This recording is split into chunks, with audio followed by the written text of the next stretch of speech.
ישיבת ארץ ישראל, הקול הפנימי והציווי החיצוני. בתחילת פרק כ"ו, נוכח הרב אשר שרר בארץ, מוציא מנו ציווי כפול של הקדוש ברוך הוא ליצחק. פעם אחת הוא מתגלה אליו, מצווהו שלא לרדת מצרימה, הוא מוסיף, שכון בארץ אשר אומר עליך. ופעם שנייה, מצווהו בלשון מפורשת, גור בארץ הזאת. Alors, le Rav Botchko nous fait une remarque extrêmement importante au niveau de notre ancêtre Yitzhak. C'est qu'il a reçu par deux fois l'indication de ne pas quitter Eretz Israël. La première fois, Akadosh Baruch Hu lui dit Shchon ba'aretz asher omar alecha, habite sur la terre que je te dis. Et la deuxième fois, Akadosh Baruch Hu lui dit Gour ba'aretz azot, habite sur cette terre. Alors se pose évidemment la question de la répétition. Pourquoi est-ce qu'Akadosh Baruch Hu a besoin de dire, notre ancêtre Yitzhak, on peut lui faire confiance qu'il avait de bonnes oreilles spirituelles et que quand Akadosh Baruch Hu lui a dit une première fois, il a bien compris la leçon. Alors pourquoi se fait-il que cette indication lui est donnée deux fois et pas dans la même langue? Pas dans la même expression, dans la même langue, mais pas dans la même expression. Une fois c'est Shchon et une fois c'est Gour. Ça c'est la première remarque. Et la deuxième différence, quelle est-elle? Il a fait Asher Omar Elecha, c'est-à-dire si tu toi restes sur la terre que je te dirai. Et la deuxième fois, sur cette terre. C'est pas la même chose. Ba'aretz asher omar elecha, ou ba'aretz zot. Ma tiv hakfilut mitzad echad ou madua hashoni mitzad sheni. Pourquoi donc la chose est répétée et n'est pas répétée dans les mêmes mots? Venire les faresh. שבשתי דרכי הציווי מקופלים שני הנימוקים לישיבת ארץ ישראל. Et il semblerait donc qu'il y ait là, en fait, une indication double en ce qui concerne notre obligation d'être sur cette terre, d'habiter sur cette terre. נקדים ונזכיר את השאלה הידועה. Mi gadol mimi. Et pour comprendre ça, nous dit le Rav Botchko, il faut revenir à une question de principe. La question, je vous la résume, sans qu'on ait besoin de lire ici tout le texte, vous le ferez par vous-même. Et une question qui est soulevée dans la Gemara. Qu'est-il préférable au niveau de l'homme? Celui qui agit de par lui-même ou celui qui agit parce qu'il a reçu l'ordre d'agir? Ça s'appelle dans le langage de nos sages Eno metsuve ve'ose, o metsuve ve'ose. C'est une question fondamentale qui est posée. Évidemment, il est clair que chacun a un avantage par rapport à l'autre. Celui qui n'est pas metsuve ve'ose, ça veut dire qu'il a un réveil propre, que c'est pas par l'ordre qu'il s'oblige à le faire, que de sa propre volonté, il sent ça en lui, dans son fort intérieur, et c'est ce qui le pousse à agir. Ok, donc il a un avantage par rapport à celui qui le fait parce qu'il est metsuvé ve'ose. Ça dépend qui lui impose. Mais même quand on dit a priori, quelqu'un qui le fait de son propre éveil semble à un niveau il est capable de faire le bien parce que le bien est le bien, pas parce qu'on lui a dit que le bien est le bien. L'autre, son avantage évidemment, c'est quoi? Comme vient de le dire Yehuda, et on peut rajouter à cela, c'est que en réalité, je suis prêt à me soumettre à une volonté suprême. C'est-à-dire que c'est pas parce que j'en ai envie. Okay? On est dans le monde où on fait très souvent les choses parce qu'on a envie. Fais ce que tu as envie. Fils, fais ce qui te plaît. L'avantage de celui qui est metsuvé ve'ose, c'est qu'il ne le fait pas parce que ça lui plaît ou parce qu'il en a envie, mais parce qu'il y a ici une obligation, parce qu'il se sent redevable d'une obligation. C'est aussi un avantage. Yofi. Alors, a priori, comme vient de le dire David, il semblerait que dans ces deux positions, la halakha préfère celui qui est Metzuvé Ve'osé. Et le grand chidouche du Rav Bochko, qui dit ici, c'est que le Metzuvé Ve'osé a un avantage par rapport à celui qui n'est pas Metzuvé Ve'osé quand il a déjà passé l'étape de Eno Metzuvé Ve'osé. C'est-à-dire qu'en réalité, le Metzuvé Ve'osé, c'est parce que a précédé à cela l'étape où il n'était pas Metzuvé Ve'osé. En réalité, fondamentalement, au fond de moi, je sens que c'est la bonne chose. Et en plus de ça, on vient bien me dire, ce que tu sens, en réalité, tu le dois. Tu te dois de faire ce que tu sens. Ça veut dire que ce n'est pas... En réalité, nos sages n'avaient pas l'intention de dire que c'est ou l'un ou l'autre. Ils avaient l'intention de dire qu'il y a un avantage à chacun de ces. Seulement la question, par quoi ça doit commencer et par quoi ça doit se terminer. Regardez, dans le développement de l'individu, c'est clair. C'est clair. Il y a une machloquette fondamentale au niveau de l'éducation.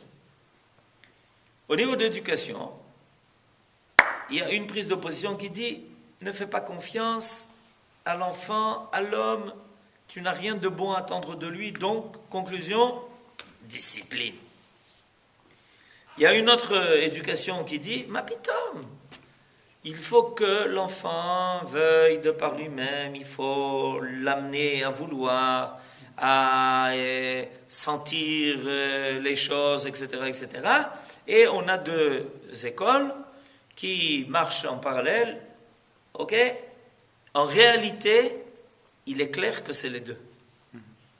Il est clair que dans un premier temps, ça s'appelle Vetargileinu b'mitzvoter.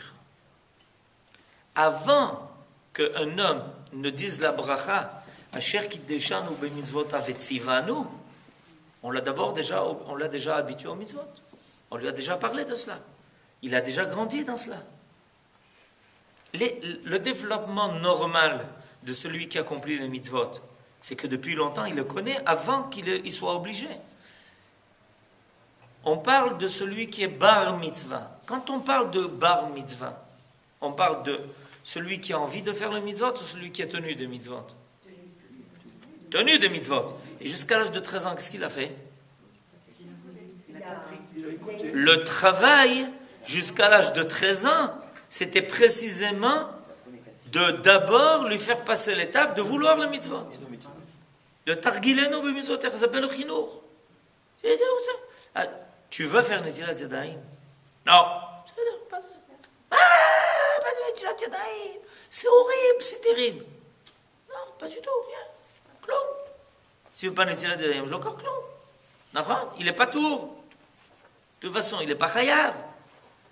C'est nous qui sommes chayavim de l'habituer à, de l'amener à. C'est nous qui sommes chayavim, pas lui. Lui, il n'a rien du tout. Un enfant de 12 ans et qui mange le jour de Yom Kippour, qu'est-ce qu'il a transgressé? Clou. Il n'a rien transgressé du tout. Hein? Ou ata, mi chayav b'chinour. Ata, lo. Lui, il n'a rien transgressé. Il n'a rien fait. Ou le chayav b'klum.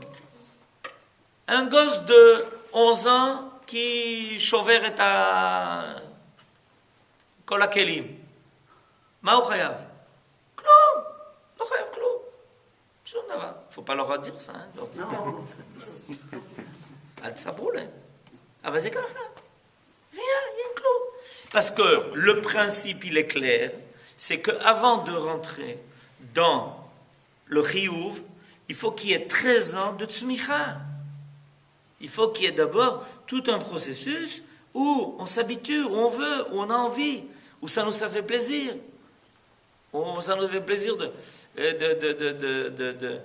On connaît des enfants qui, le vendredi soir, ils sont fatigués, ils s'endorment, et ils sont très tristes quand ils se réveillent et qu'ils entendent qu'il a fait le kidouche, qu'ils n'étaient pas au kidouche.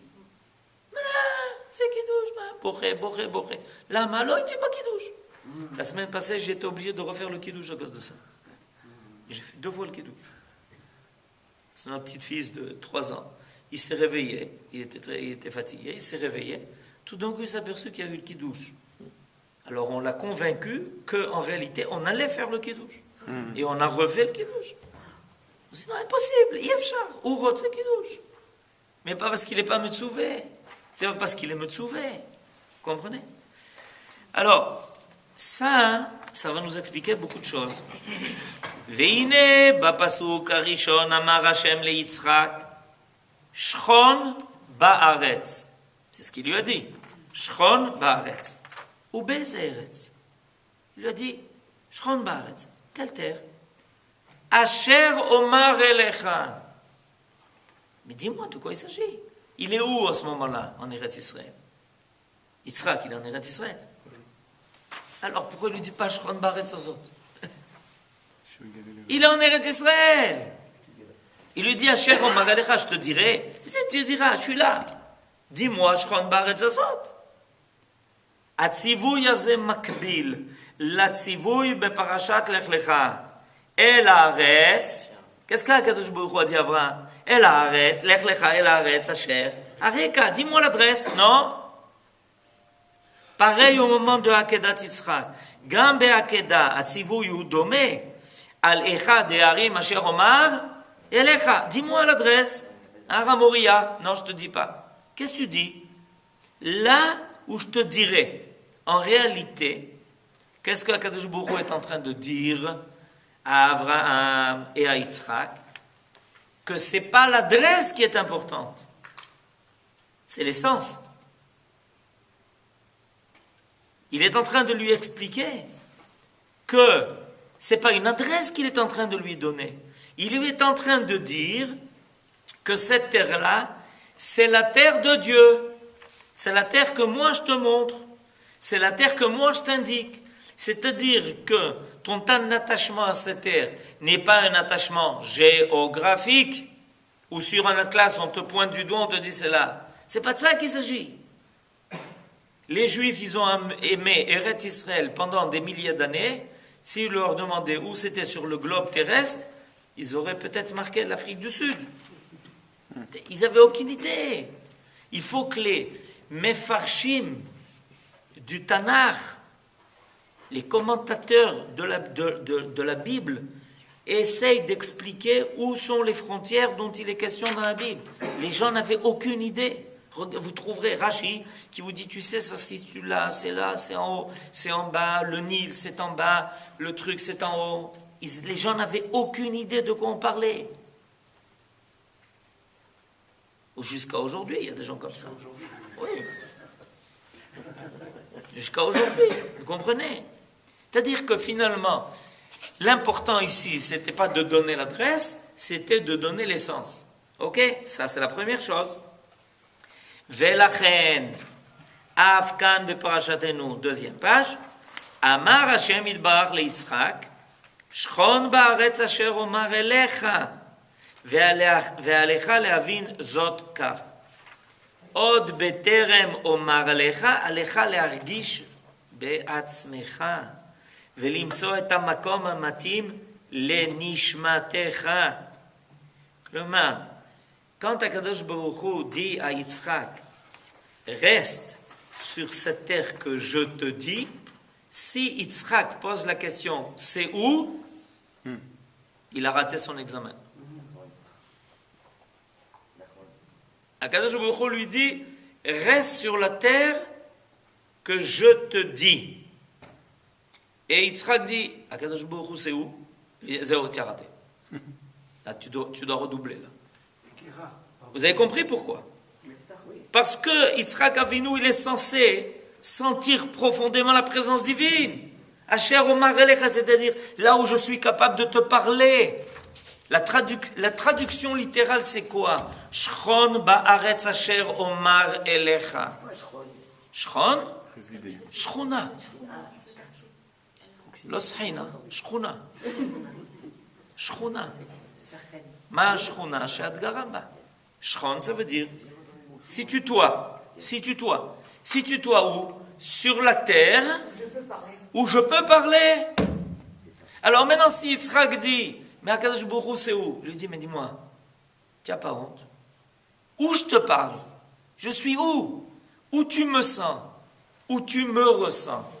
Où tu sens ma présence? Et tu me demandes où c'est? Tu as échoué. Amarnou, si tu vis ici et que tu n'es pas capable de ressentir que je suis là, parce que c'est là que je peux me révéler à toi, gamarno, ani mal ledaber itra. Ça veut dire que c'est l'homme ouvan me'elav, les koulam, c'est... Quoi? Même si Yitzhak qui doit faire ce travail, enfin, pour nous encore plus. C'est-à-dire, il a fait, ça c'est l'étape fondamentale. C'est l'étape où d'abord on vient en Eretz Israël parce qu'on veut être sur la terre de Hakadosh Baruch Hu Nekuda. Point. Je le sens, je ne peux pas vivre ailleurs. Insupportable. Insupportable. Ne me demande pas d'explication. Pourquoi? J'ai aucune explication. Je ne peux pas vivre autre part. Zéo, gamarnu. Ani margish shayachut. Je sens que je suis shayach la haaretz azot. Lama kacha. Quand quelqu'un aime sa terre, Ken, s'il donne des raisons, c'est dangereux.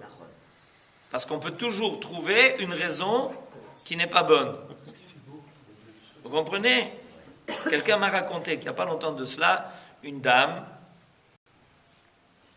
à Paris, elle a décidé un beau matin d'aller en Eretz Israël parce qu'elle en avait marre de l'hiver parisien. Elle est arrivée en Eretz Israël, il pleuvait. Elle a repris l'avion.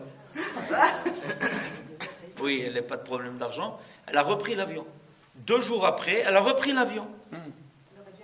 Vous comprenez? Zélo vet kacha. Ken, enfin. S'il vous plaît, Guérard, où Yitzhak s'était rendu dans le pays des Philistins, ne faisait pas partie n'était pas en Canaan, Guérard. Peut-être qu'il fait partie d'Eretz Israël, quand. Ça appartenait à la terre d'Israël. Peut-être c'est le Gush Katif. Vous faites partie de ceux qui disent que le Gush Katif ne fait pas partie d'Eretz Israël. Il est allé sur un lieu géographique où il a trouvé que des problèmes. Il ne le savait pas. Non. Il a trouvé des problèmes avec l'histoire d'Abimelech, Non, sa sœur. non, c'est tout ensuite, ça c'est ce que vous dites là, Avraham, c'est une partie importante de notre paracha, où se vérifie l'attachement de l'identité d'Israël à sa terre, malgré les problèmes. Parce que Akadosh Baruch Hu ne nous a pas fait de promesse qu'il n'y aurait pas de problème. Même en mathématiques, il y a des problèmes. Il ne nous a pas fait cette promesse. Ça se vérifie. C'est ce que Akadosh Baruch Hu vient lui dire d'ailleurs. Quand Yitzhak commence à subir les faits et méfaits des Philistins, ok? Alors Akadosh Baruch Hu lui dit attention, tu n'as pas le droit de bouger. Parce que c'est arrivé à ses ancêtres. Abraham, il y a eu le Rahav, il y a eu la famine, hop, Égypte. Akadosh Baruch Hu dit non, attention, toi tu ne bouges pas. Et Yaakov ensuite, pour rejoindre Yosef. Ok? Dans les 2 cas, ça s'est très mal terminé. Vous savez que c'est mal terminé dans les 2 cas. Dans le cas où Abraham est descendu en Égypte, paf, on lui prend sa femme. Dans le cas où Yaakov descend en Égypte, paf, 210 ans d'exil. Avec tous les enfants dans le Nil. Ça se termine mal. Il semblerait que les Imaot, d'après ce qu'on m'a expliqué, les Imaot avaient un rôle. C'était presque dans le projet divin que Rivka soit prise, que Sarah soit prise, parce qu'elles ont un rôle à jouer parmi les Goïms pour leur éducation, pour leur apporter le message. Non, ça c'est beau, mais c'est de la mystique. Mais ça c'est beau, mais c'est autre chose. Ça c'est comprendre l'histoire dans son a posteriori.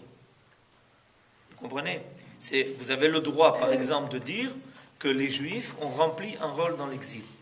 vous n'avez pas le droit de dire que c'était bien qu'on parte en exil pour que les Juifs aient un rôle à remplir dans l'exil. Il faut faire toujours la différence. C'est-à-dire qu'à posteriori, toute l'histoire a un sens. Ou sinon, on est dans le monde de l'absurde. Vous comprenez la nuance? Si vous ne dites pas qu'à posteriori, toute l'histoire a un sens, alors on vit des choses absurdes. Pourquoi nous faire vivre des choses qu'on ne doit pas vivre? Ça veut dire qu'à posteriori, au niveau divin, tout peut être expliqué. C'était la force de Manitou qui arrivait à expliquer comment chaque chose avait sa cause, etc. Mais ça ne veut pas dire qu'a priori, Abraham dit à sa femme Sarah, viens, on va faire un petit voyage en Égypte. Ah oui? Ben oui, parce que écoute, le pharaon va te prendre, ça va être très sympathique quand il va te prendre d'ailleurs. Être dans les mains du pharaon, il n'y a rien de plus sympathique que ça. Tu as envie de hurler, je ne sais pas comment dire, vous voyez un peu Sarah dans la maison du pharaon. Je sais pas j'ai même pas d'image pour vous décrire l'horreur de l'affaire. Et il lui dit, mais t'inquiète pas, de toutes les façons, on arrivera à expliquer ça. Pourquoi finalement il fallait que le pharaon te prenne, toi, Sarah la tzadékette, de se trouver avec les plus grands réchaïm du monde, en lui disant, t'inquiète pas Sarah, de toutes les façons, il y a le pharaon qui t'attend. Je ne sais pas si vous vous rendez compte de l'affaire. C'est pareil au niveau de la Megillat Esther. Comprenez? Qu'est-ce que Mordechai dit à Esther? C'est incompréhensible que toi, Esther, de toutes les femmes qui existent en Perse, finalement, c'est toi qui vas être prise par Achashverosh. Incompréhensible. C'est de la folie. Ça tire à la folie. Mais maintenant que c'est arrivé,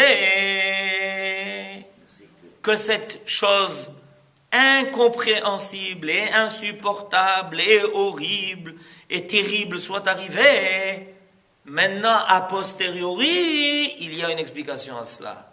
Et si tu n'interviens pas pour sauver leur âme Israël, alors ça devient très grave. Pourquoi? Parce qu'on enlève la raison de quelque chose qui n'aurait dû jamais se passer. Il faut faire très attention à ça. Il y a beaucoup de gens qui, comme ça, c'est comme quand on veut parler de la Shoah. Tu vois bien, après la Shoah, il y a eu la création de l'État d'Israël. Tu es sur une pente raide. Qu'est-ce que tu veux dire par là? Tu veux dire que pour arriver à l'État d'Israël, il fallait quoi, un truc? Non, chas v'shalom, c'est pas ce que je veux dire. Il faut faire très attention. Il y a toujours ce genre d'équation. Il faut faire très attention quand on parle d'une telle équation. Parce que des fois, on avance une chose et on ne s'aperçoit pas que quand on avance cette explication, on a tout de suite une difficulté énorme qui se présente, qu'on aurait voulu éviter. Vous comprenez de quoi je parle?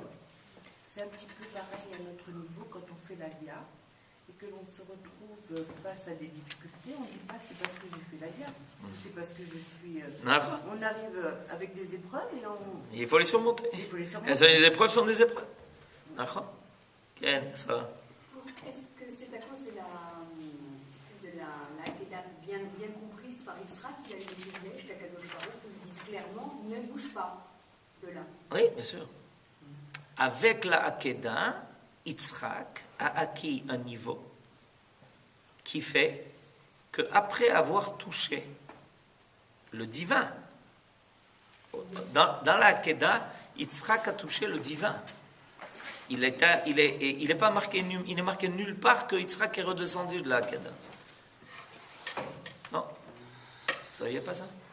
Il n'y a aucun verset qui dit que Yitzhak est revenu de la Hakeda. Cherchez, vous ne trouverez pas. Il y a un verset qui dit que Abraham est revenu de la Hakeda. Il n'y a aucun verset qui dit que Yitzhak est revenu de la Hakeda. On comprend quoi? Qu'est-ce que ça vient? Alors, qu'est-ce qu'on comprend de ça?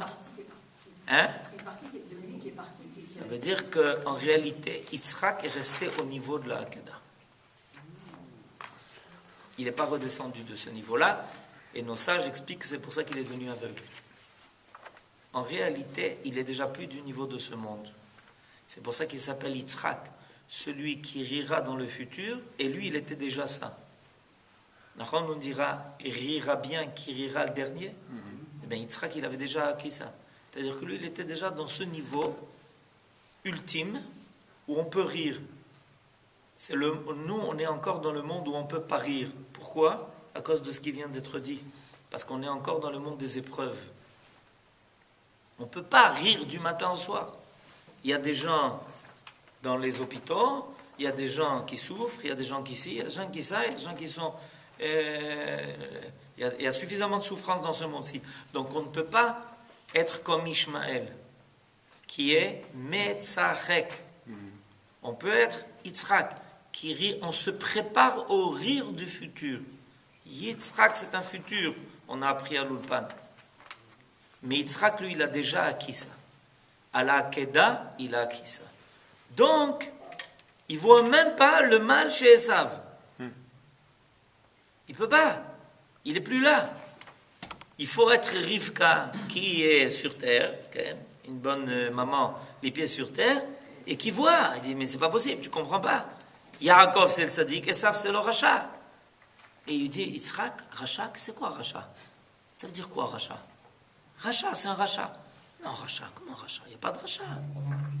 Olam shekul otov. Olam shekul. Il est resté dans la Kedah. On ne voit pas qu'il y a beaucoup de choses qui se passent avec Yitzhak. Hein? Dans le récit, on ne voit pas qu'il y a beaucoup d'événements qui se passent. Il fait des choses qui sont idéales. Yitzhak, ensuite, ne s'occupe que de choses idéales. Et c'est fini. À son niveau, tout est fait.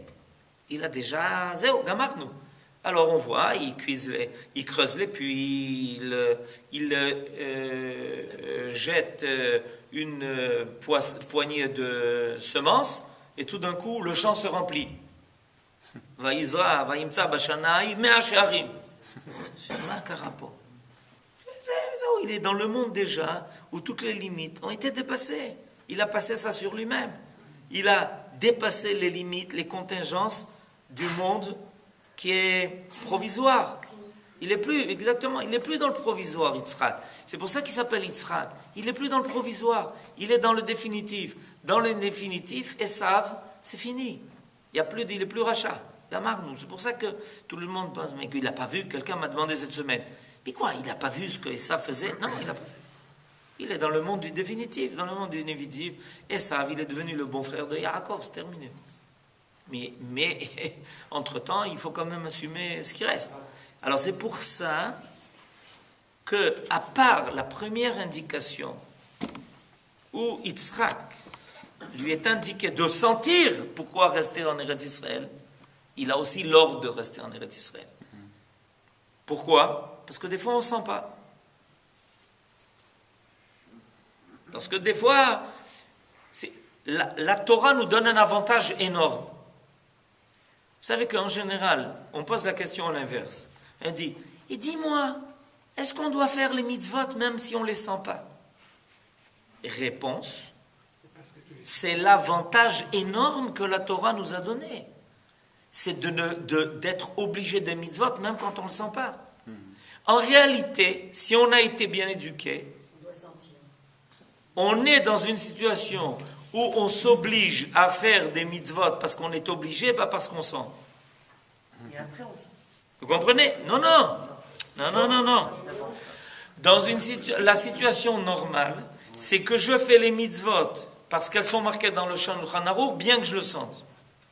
Vous avez compris? Bien que je le sente, c'est pas dans le Shulchan Aruch. Et si tu le sens pas, t'inquiète pas. C'est marqué dans le Shulchan Aruch. Vous comprenez? Il y a cette anxiété-là. Et si je ne le sens pas, t'inquiète pas. C'est marqué dans le Shulchan Aruch. C'est le problème des prières aussi. Il y a fait Chazak ou Baruch. Pareil, des fois tu as cette anxiété. Tu as cette anxiété. Ce matin, je ne me suis pas levé, envie de courir au Beth Knesset. T'inquiète pas, tu es obligé. Rassure-toi, tu es obligé. C'est dans beaucoup de domaines comme ça. Par exemple, il n'y a pas de mitzvah de se marier, il y a une mitzvah d'avoir des enfants. T'inquiète pas. C'est-à-dire, la Torah nous a fait un cadeau énorme. Elle a laissé aux autres nations le soin de sentir ou pas sentir. Nous, à Kadosh Baruch Hu dit, ne vous inquiétez pas, mes enfants, de toute façon, vous êtes obligés. Baruch Hashem, on soupire, on est obligés. Comme ça, on est tranquille. David. Donc, ce que je voulais dire, c'était, on dit que Isaac était au Latinima. C'est ça, c'est bidiouk ça. C'est ça que ça veut dire Timima. Ça veut dire entier. Il a fini. Il est tranquille, lui. Il a plus ses problèmes. Est-ce que je vais être croyant, pas croyant? Est-ce que c'est... J'ai tout vu. J'étais dans les cieux, j'ai tout vu. Tu me demandes si je vais être croyant. De quoi tu parles? Okay. Tout à l'heure, vous avez dit c'est pas une situation géographique d'être en Eretz Israël, c'est une naissance dans le Molécha. Il y a quand même une sens de direction. Ça veut dire que la direction de vie, c'est une naissance en soi. Plus loin, essence. Quoi? D'aller vers... Une naissance dans le Molécha. Ken, barouk, c'est de la face, une direction. Ça veut dire que la direction de vie, c'est d'être ici. Pendant 120 ans, qu'est-ce qu'on fait? Expliquez-moi ça. Pendant 120 ans, qu'est-ce qu'on fait? On se cherche. J'entends pas. Pendant 120 ans, qu'est-ce qu'on fait? On se cherche. On se cherche. Donc c'est ça la direction. Et tu arrives le dernier jour et on te fait un cadeau, on te dit viens, toi. C'est ce que on dit que chacun doit avoir un passou qui rappelle son nom. Chacun doit avoir un passou qui rappelle son propre nom. On a l'habitude de le rajouter à la fin de la tefila. Dis-moi, je ne connais pas mon nom. Tu connais ton nom, mais est-ce que tu connais le sens de ton nom? Est-ce que tu sais vers quoi tu vas? Toute ta vie, en réalité, ce que tu cherches, c'est qui tu es. Tu sais ça, lech lecha. Et c'est pour ça que lech lecha, la traduction littérale, c'est vers, va vers toi-même. Quand je vous dis, va en Eretz Israël, il lui dit comment? Va vers toi-même.